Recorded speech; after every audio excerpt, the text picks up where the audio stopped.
if this works. Sorry about that, I had to clear my throat.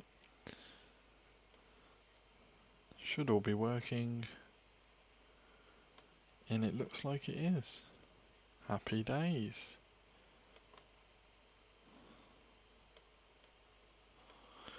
Right, I'm just gonna tweet this out now. I'll take down the image. There we go. Hello. God, my hair's a mess. Right. Just putting it up on my phone just to make sure. It's all working, and it looks like it is. Happy days.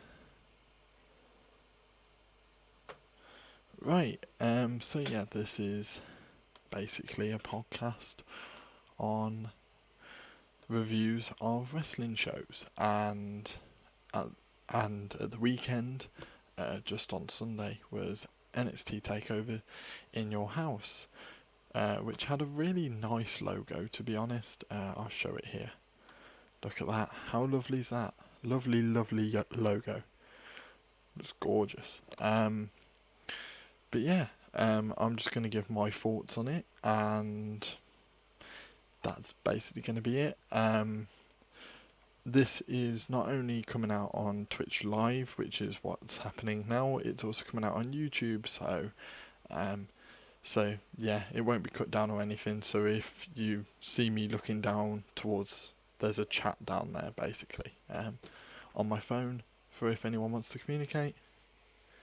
So yeah, I'm going to be doing that, and shall I tweet about it? I probably will. Those of you who are watching, thank you for joining me.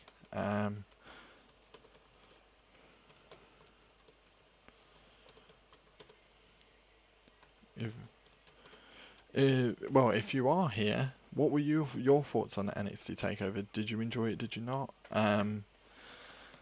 I'd be interested to know that. Quick off the bat, it would be nice to see what your guys' general opinions were of it.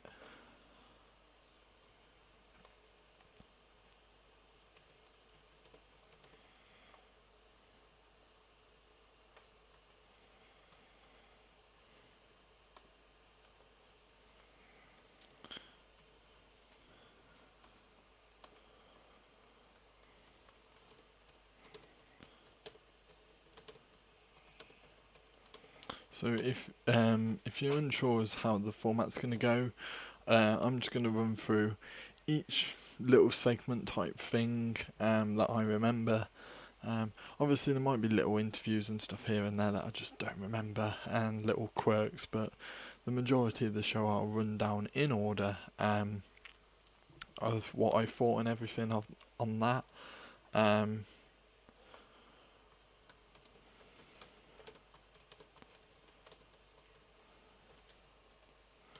So yeah, it's one of those things I'm kind of looking forward to doing. I'm going to be doing this for all AEW pay-per-views, all NXT pay-per-views, and all classic WWE pay-per-views that we all know and learn to kind of love and hate at the same time. So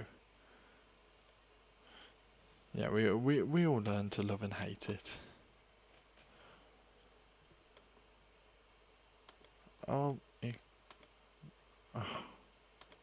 There we go. Apparently Twitch decided to speak to me for a second there, so sorry if you guys saw that or heard that, more like. Right, brilliant. I think we'll go pretty much into it. Did anyone have any thoughts immediately on what they thought on NXT Takeover? Because I'm going to start off now, and I think it was a pretty good show. I really do. I thought it, from top to bottom, it was really good. Overall, there were some really high parts, but there was definitely some shaky parts in it. But we'll get to those in a minute. So, I think let's just get into it, which was the first match. Oh, look at that.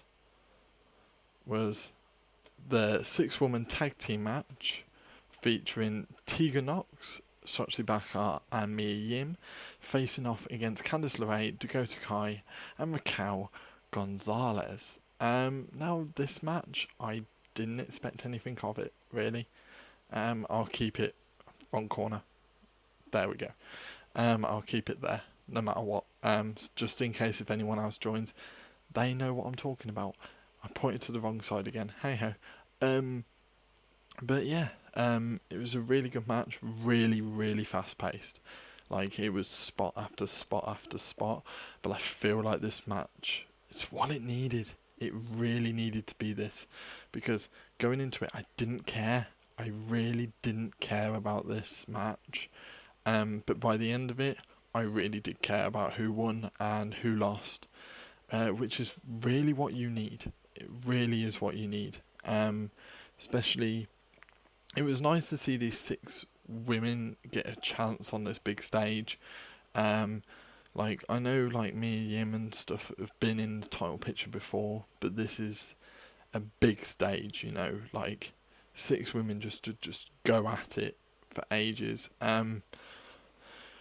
I really like Shotzi Blackheart. I think she's really, really good. Like, I really like her. I mean, there's something special about her.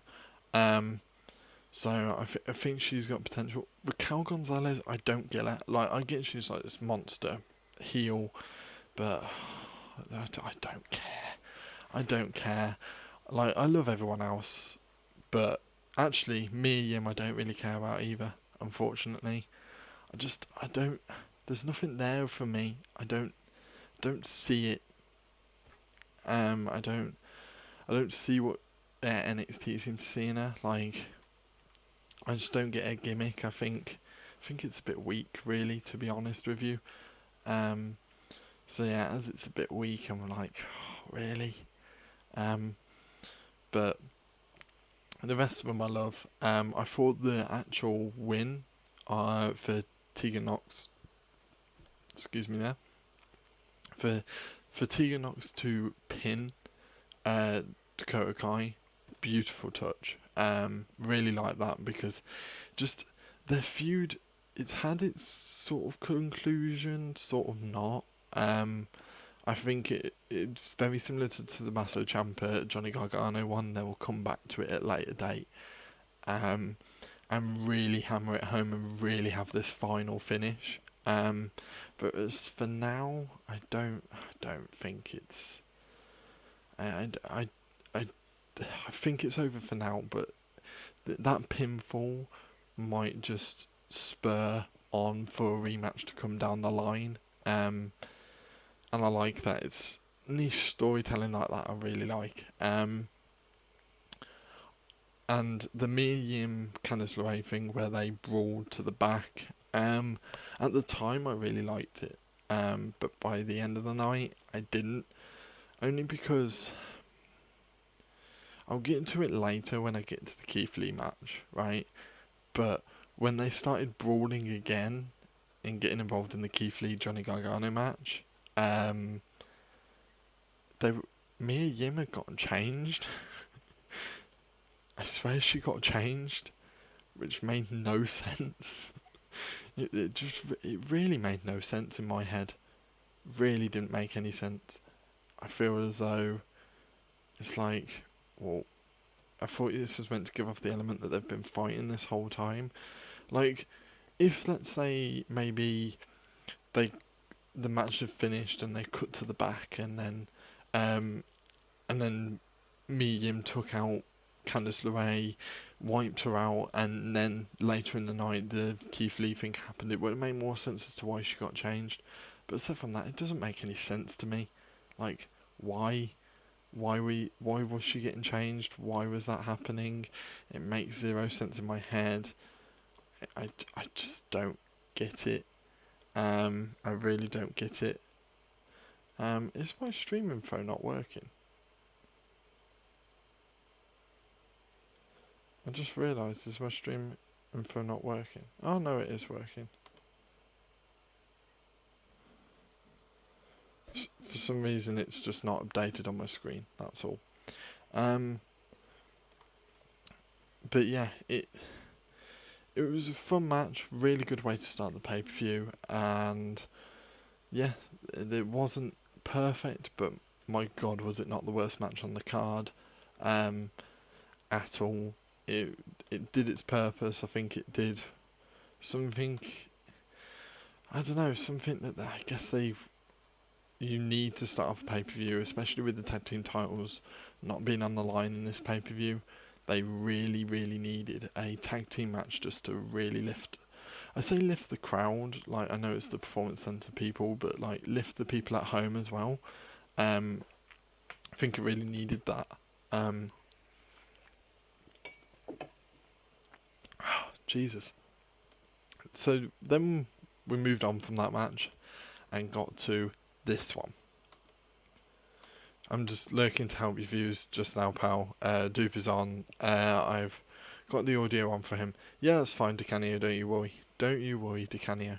But yeah, we move on to Finn Balor versus Damian Priest. Now, this one, I don't like. I didn't like Damian Priest. Didn't. Then this match happened, and now I get him. I think these are two people that really haven't found their feet. Like, in NXT, Finn Balor I really liked him at his late NXT days previously, and then when he came up to the main roster, I was like, oh, they could do something good with him. Then the injury happened, then Vince happened, then he never got a shot, then it all went to pot. So then obviously he's gone back down to NXT, and things are a bit different now. With him, he's booked really strongly, and he was continued to be booked strongly here. Really did continue to be booked strongly, but that doesn't mean that Damian Priest wasn't. How do I put this? He wasn't buried at all. He had a really, really good showing. It's just Finn Balor got his number, and that's fine. I feel like this really did wonders for Damian Priest. I think it's made people who couldn't give a rat's ass about him really care, and I suddenly care about him. I want to see what he does next. Where Damian Priest goes from here, I don't know. Just because I don't want to see him in the title picture. In either of the title pictures, I don't want to see him in the tag team division. So what you do with Priest from now on, I really don't know, because he's a heel. That's the only problem with him losing this match, is where do you go with Priest now? Because I just don't know. He can't team with someone because he's like this lone wolf character, and I think he needs to keep that because it works. But it just, I don't know. It's not enough. He needs a proper feud. He needs a really good feud that he can grab onto and take. The problem is with NXT right now, they have a lot of really good heels. They don't have a lot of really good faces at the moment. They haven't built a lot of faces up, and I think part of that is probably due to some being called up and stuff. So it just feels a bit weird, but I don't know, it just... Obviously Finn's a bit of a tweener, so it's okay for him because he can face either side, and they needed to keep him strong here because when NXT UK comes back, Walter will be there, and it's to really put over Walter. I get that. It's him, Walter beating Finn will put Walter over massively. But they need to wait for that, and they need to keep Finn strong until that happens. Otherwise, what was the point? So it's one of those things. It's like, what do you do with these two now? This feud's done, so what do you do? Like, because neither can really go in the title picture. I I don't know. I really don't know. Do you do you have, do you have Finn going for like do you have Finn going for Tommaso Ciampa maybe or something? I don't know, but because the thing is with Finn, if Finn lost to Tommaso Ciampa, he wouldn't look terrible. If Damien Priest lost to Tommaso Ciampa, that's just another loss on the cards for Priest, and that just wouldn't look good for him. So I don't know where you go with these two now. But the principles of it are there. They're good. They are good. So I feel that, you know, it's not the worst thing in the world. I do trust them, but I'm unsure on where they go. I really am. But this was a really good match with some really hard spots, like this spot on the stairs, like where Priest landed on his back. It looked painful. I wouldn't want to take that. Oh, that was. It just didn't. It looked nasty. To be honest with you, it looked nasty. So I feel as though, you know, I don't know. I'm really conflicted with this one because I loved the match and it was one of my favourite matches on the card, to be honest. But the booking of it,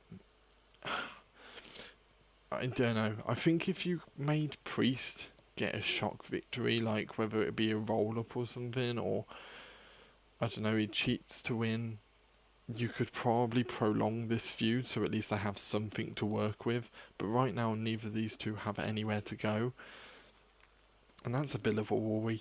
It is a worry, but I trust them. So, yeah, really enjoyable match, but unfortunately, I'm not too sure where to go from here. Then there's this match. Oh, it's really small for some reason. There we go.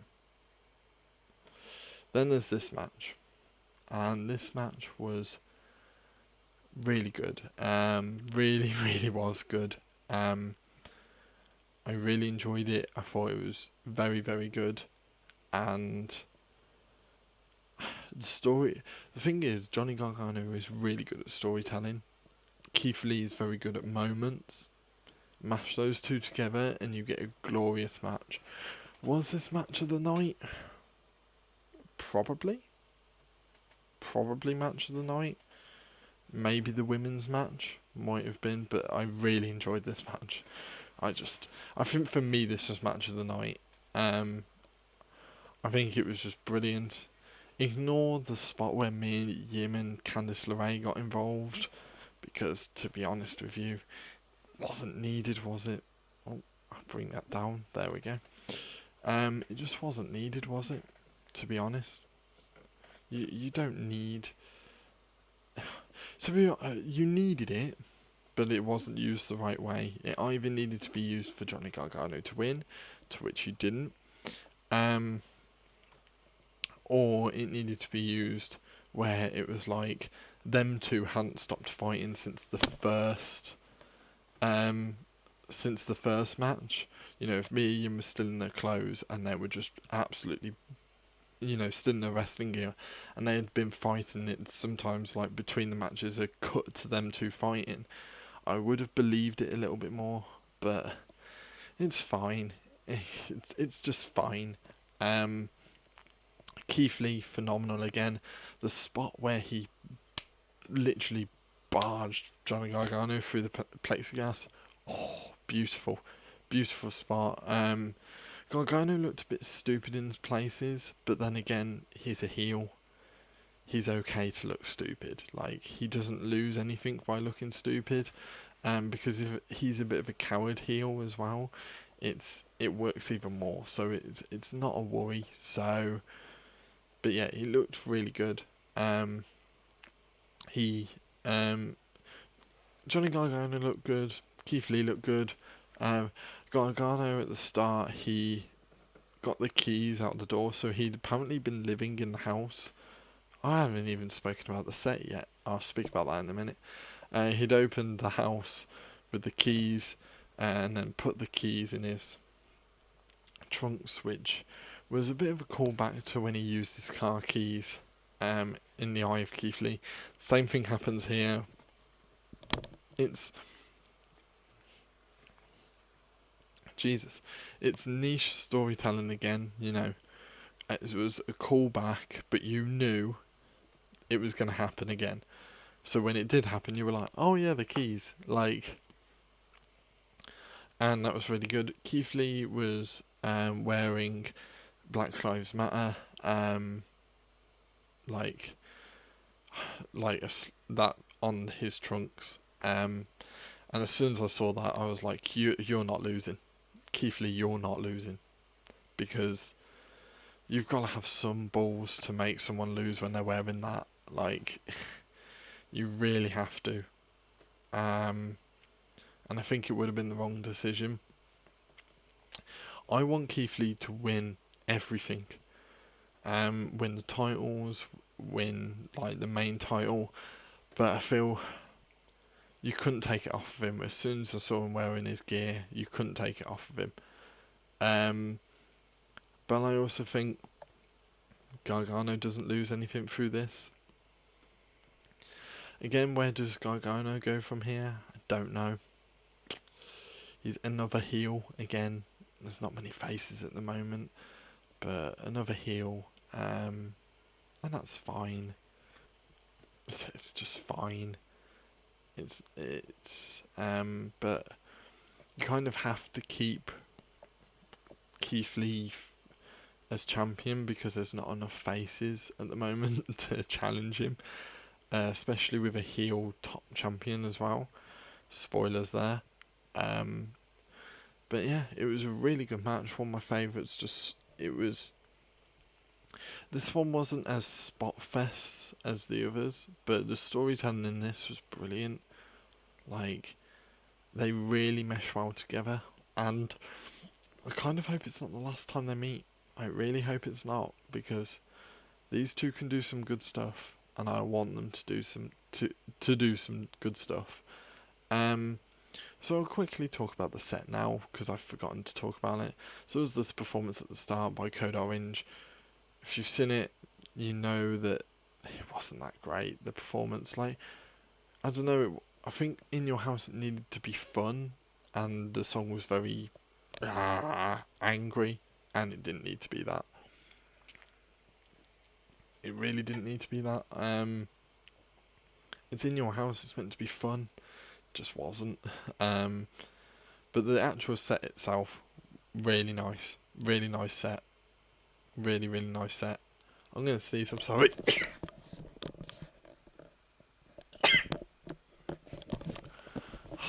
Hopefully people on YouTube won't mind that. People on Twitch who have seen me before will know sometimes I end up sneezing. But yeah, the set was really nice. Just it was like a garage, a house, some like windowy type thing. It was just brilliant. It looked cool. It looked fun, and that's what it's supposed to be. And these two used it to that side. I keep forgetting that. These two used it to full effect. They really did. They were brilliant from start to finish, really, and fully enjoyed their little spots, especially with Johnny Gargano banging on the door, but everyone knows he's got the keys in his thing, so I don't know why he doesn't just let himself in. It's just funny, and sometimes you need that humour to break things up. And what's wrong with humour? Humour's great. So yeah, I think really good match, and it needed the funny spots, but did that take away from the seriousness of it? Not at all. It needed it, and it hit it. Now we get on to the fourth match of the night. The backlot brawl. Oh, I covered my face. No. There we go. Then we get on to the backlot brawl. I didn't like it. I wanted to so bad. I really did want to like it, but I just couldn't. I couldn't like it. I'm just sorry. I just couldn't like it. I thought it was just a bit naff. Like the way these two had built up their rivalry, I really just wanted them to just go at it. I wanted Velveteen Dream just to absolutely batter Cole, and we didn't get that. We got a lot of taunting by Velveteen Dream, almost as if he's not taking it seriously. And the condition was if he lost, he couldn't compete for the NXT Championship again while Adam Cole was while Adam Cole was champion. And if that was the condition, then and Adam Cole's already had a good reign, why aren't you being more aggressive? Why? I don't get it.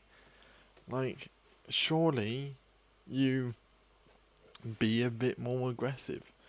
You go hell for leather. You properly batter the guy that's trying to stop you from getting to the top. Surely. And that just didn't happen. There was a lot of taunting by Velveteen Dream, a lot of taunting by Adam Cole.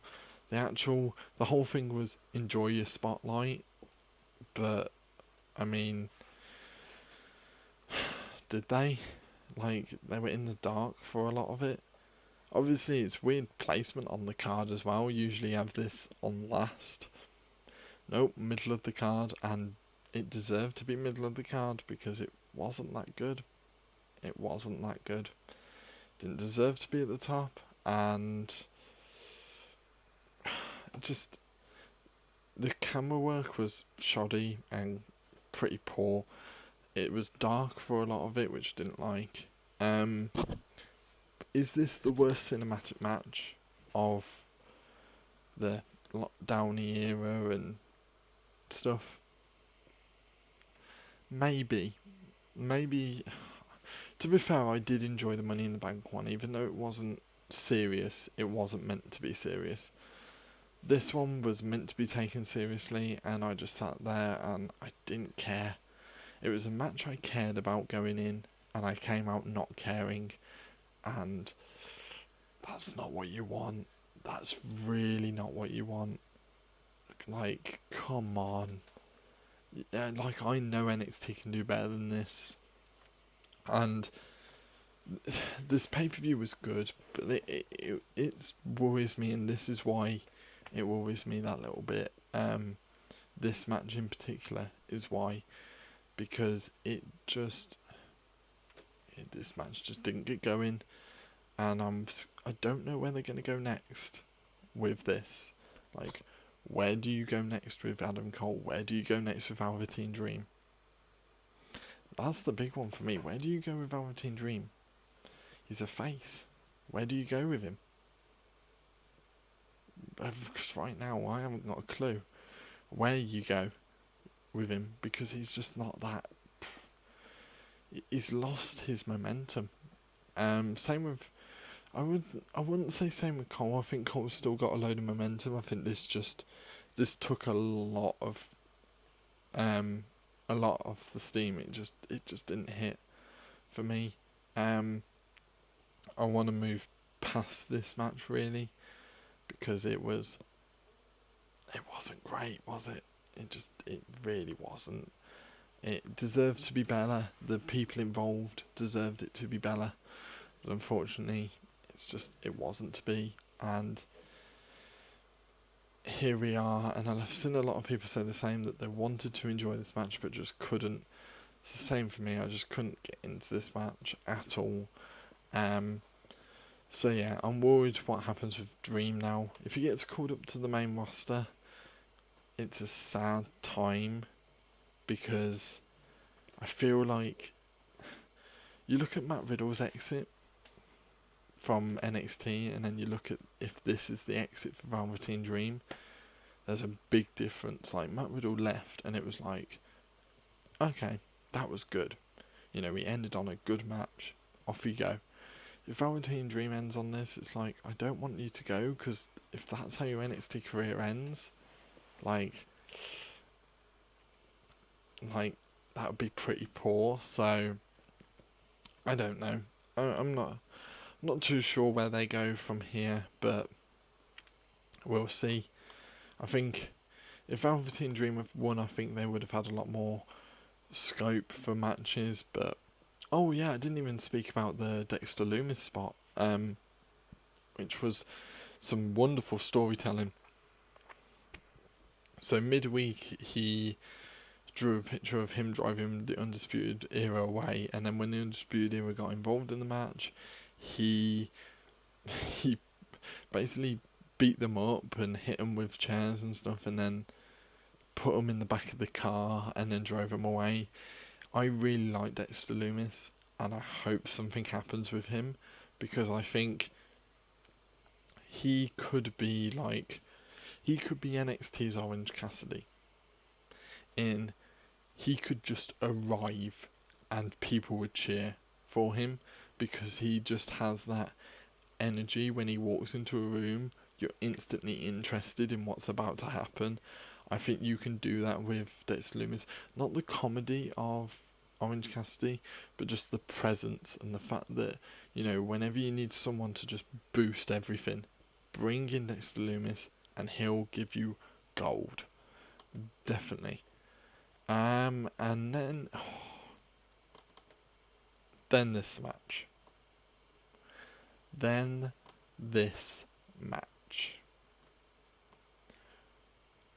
I loved this match.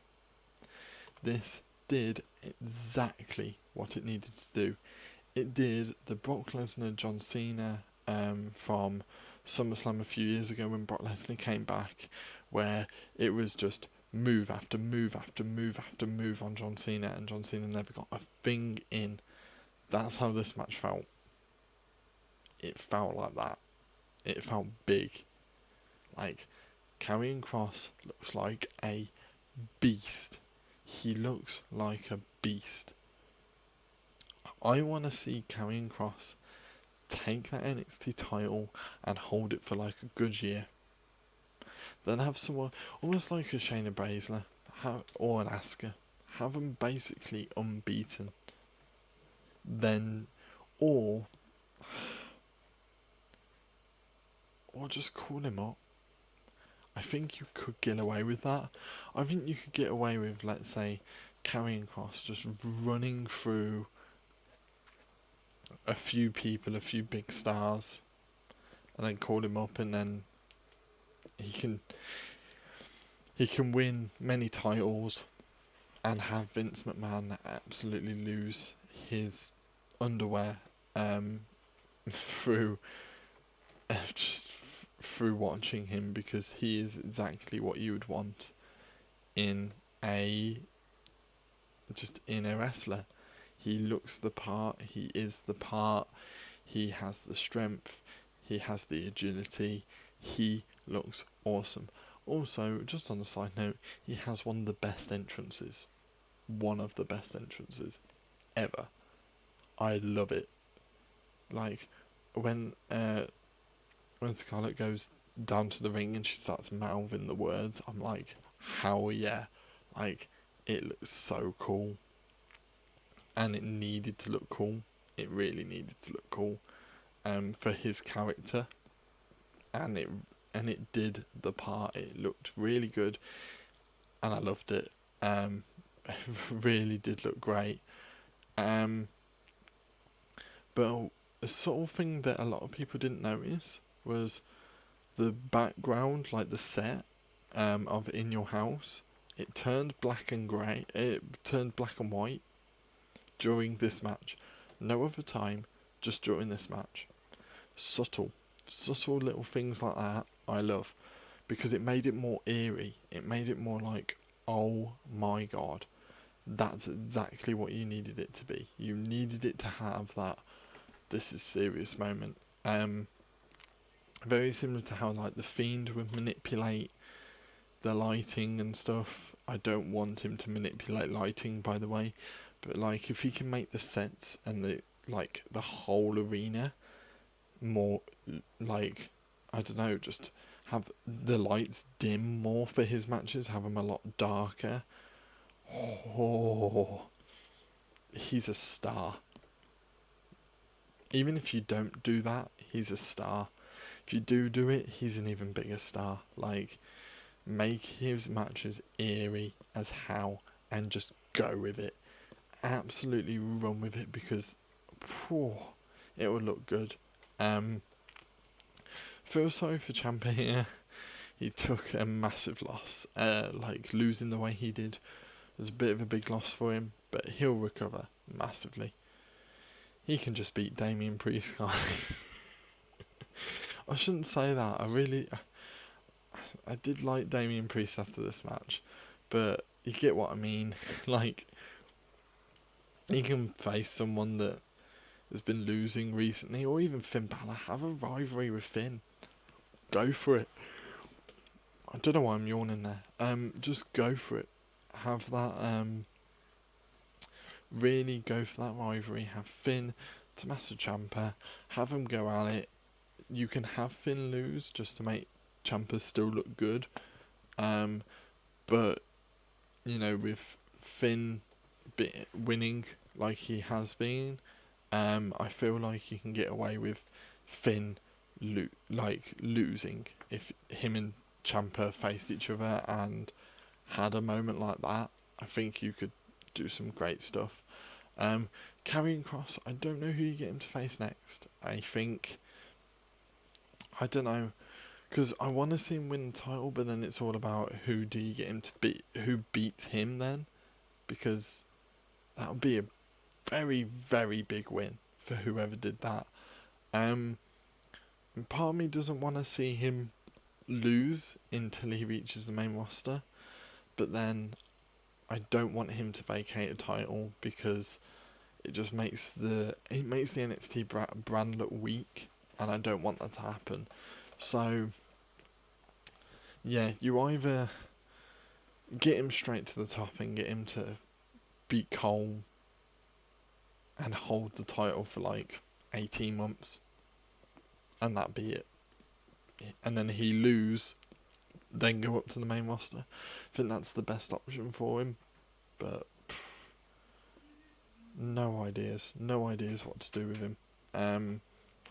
And that seems to be a theme of this review, is what do you do with a lot of these wrestlers now? Like, there doesn't seem to be a next step for a lot of these wrestlers. It's almost like it's a clean slate, which is weird, but it does feel like a clean slate. Like a lot of storylines have come to an end. Not a lot of storylines are still threading through. The only one maybe is the Candice Mia Yim one, until you get like a proper singles match between them two. But that's probably the only feud that stayed in this one and can continue from this one. But all the rest of them seem to have come to a pretty good conclusion. But then we get... So yeah, I think that was it with that match. Really good match. Really enjoyed it. If you guys have any thoughts on what you thought of these matches, do just put it in the chat. And I'll get to reading them as to what you thought of the different matches. As we move on to one of my favourite parts of the show, which was only subtle, but it was Robert Stone. Looking like he's been homeless, been drinking, been sleeping in his car, just because he lost one client. It's genius. It's hilarious. I love it. Him just, stroking the NXT like sign was just I love him. Do you know what? I didn't care about Robert Stone. Then the last couple of weeks where he's been fired because rumours are Chelsea Green's getting called up. But he got fired, and then just his progression of just getting more and more upset as weeks go by is hilarious until he finds a new client. What I want him to do is, I want him to find a new client and then become the happiest man alive. Like, I think that would be hilarious if he becomes the happiest man from having one client.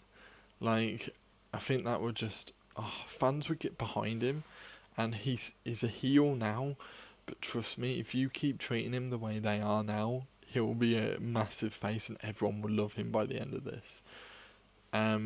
Whether it turns into less managerial, more actual wrestling roles, I don't know, but I'm happy either way. If he's a manager, he's a manager. If he's not, he's not. Like, doesn't bother me. I love him. I think he's great. Him and Dexter Lumis for me are the two I want to keep an eye on in the future, because they seem to just have that extra little thing that a lot of people don't get. Then I'm gonna briefly talk about this, but all of the retro adverts. Sorry, I'll just take a drink. All of the retro adverts. They were really funny. Obviously, I didn't get a lot of them. I really didn't get a lot of them because I never saw an In Your House pay-per-view from back in the day, so I didn't get a lot of them. But when I researched them, I knew they were older brands and stuff like that, which for me was just humour. You know, it added a bit of character to the show, and I thought it needed that. But yeah, I thought I'd mention that before moving on to the final match on the show, which was this match. The triple threat NXT title match between Io Shirai, Charlotte Flair and Rhea Ripley. To which, oh my god, they put the title on Io Shirai. They actually did it. They did it. They put the title on Io Shirai. Yes, she pinned Rhea and she didn't pin Charlotte because Vince loves Charlotte and Vince would never let Charlotte get pinned on NXT because he doesn't control NXT, so therefore NXT is inferior. We all know that. However, oh my god, they put the title on Io Shirai. This begs the question. I personally would have really liked Charlotte to have been pinned because it would have just put Io Shirai over massively. However, I get it. I get why they didn't. Basic question: is this the end of Charlotte's time in NXT? Is it the end? I think she'll have a rematch, and I hope she loses it. I hope. But she's on Raw tonight. She's on Raw tonight, which is when I'm filming this on Twitch for those of you who are watching on YouTube. Facing Asuka. So, but I mean, it's not like she was exclusive to NXT anyway. But yeah, what is it? Her time done? I don't know. Do I want it to be done? Yes. I don't want to. I get why they put Charlotte down there. They wanted the ratings to go up, and the ratings are starting to compete more with AEW's. I don't really care about the ratings. I know they do, but there's so many people watching wrestling on a Wednesday night. It's lovely, and so many people are watching both AEW and NXT. It's so nice to see. But yeah, it's really good. Really good match. I think Charlotte's time is done, but if they do keep her down there, sure, why not? Why not? She's got a bit of rivalries there. I would love to see a Charlotte Bianca feud. I think that has some ground. Would really like to see that. So yeah, I think a Charlotte Bianca feud would be great. But Bianca's disappeared. Rhea Ripley is on the road to turning heel. I'm sorry to say it. She's turning heel. She's doing it. I don't know when. It'll probably be very long build, but she's on a losing streak. I know it's only 2, but she showed fire in this match I've never seen in Rhea Ripley before. Like, she wanted this, and she lost, and she looked despondent. And if you remember rightly, there was a certain person called Buddy Murphy that looked despondent after a loss and turned heel. I think this is going to happen with Rhea Ripley, and I hope it happens with Rhea Ripley. Not until there's a crowd. I want to hear the crowd reactions to this. I want to hear them cry as Rhea Ripley turns heel, but I want them to do it. And I think it would be great. I think it would be more impactful than the Candice one, because to be honest, I think people care more about Candice now than they did previously, because she was just got a Johnny Gargano's wife. Now they're really playing into the fact of that, and it's elevating her stock a little bit. Rhea doesn't need a heel turn to be better than she already is, but she needs it for her character. She needs to be an absolute arse to get that title back, and I want that to happen. I think it will be worth every single second of it. Io Shirai, yeah, fair play to her. She deserves it. She's been brilliant. She's a brilliant wrestler, and I think that she can have some great matches in the future. I hope she holds it for a bit. I don't know who she drops it to, because I don't want Rhea to have it for a while until she turns heel and stuff. I'm hoping they don't pull the trigger too early on that one, because that would annoy me that little bit. But yeah, I really do think this is great. I think what a match. It was a great way to end the show. And yeah, so what happens from here? I don't know. For a lot of these wrestlers, there's not a lot to go off anymore. I don't think there is. I think a lot of this was things ending. I think there was a lot of feuds ending in this one, and I don't think I know exactly what's the next feud for a lot of these people. And that's fine. That's honestly fine by me. I don't mind not knowing. But if you're not going to know, then it worries me, because it might mean the booking has to be a bit rushed. And I know that's not NXT style, but I've really enjoyed NXT recently. There's been a bit of moments similar to on this pay-per-view with Cole and Dream. I think that was pretty poor, so I don't want to see any more of that, where like the actual match doesn't make sense to the storyline and this. Just no, I don't want to see that. But it'll be interesting to see where they go from here, who gets called up, who doesn't. Because apparently Vince is very interested in quite a few of the NXT roster, so it'll be interesting to see who he calls up.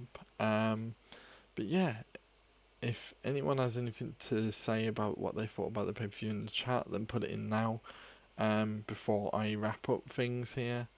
But yeah, this was a very good show. Very, very good show. I really enjoyed it. Worst match of the night, easily the Cole Dream match. Best match of the night was either that triple threat match or it was the Keith Lee Gargano match. I think it was the Keith Lee Gargano match for me personally. I really enjoyed that one. And to be honest, I'll happily watch another match of that. But yeah, I think those two were great, and then you've got then the matches in the middle were really good. Two of them I didn't care. The two openers didn't care about before, but really enjoyed the matches, and they made me care by the end of the matches. And that's what you got to do for matches that there's not much build to, or it just doesn't feel, it feels out of place. That's just how you got to do it. And they did it very, very well. The cross pay-per-view debut, phenomenal. Really enjoyed it. Brock Lesnar treatment, do it. Just actually have him turn up to the shows though, and they seem to be doing that. Don't fully Brock Lesnar it, but Brock Lesnar it in terms of dominance, because Cross is money. But yeah, that is my review of NXT Takeover in Your House. Really good show. I'll be doing this from now on for the AEW, WWE NXT pay-per-views from now on. Whenever the next ones are, I think Backlash is next week, so fun for me. Another late one that is. To which we get to see the greatest wrestling match ever. But yeah, I'll be doing this for each and every one. Hopefully there'll be more viewers every single time, and we can interact and stuff a little bit more. So those of you watching on YouTube, thank you for tuning into the video. For those of you on Twitch, thank you for watching the stream live. Really appreciate it.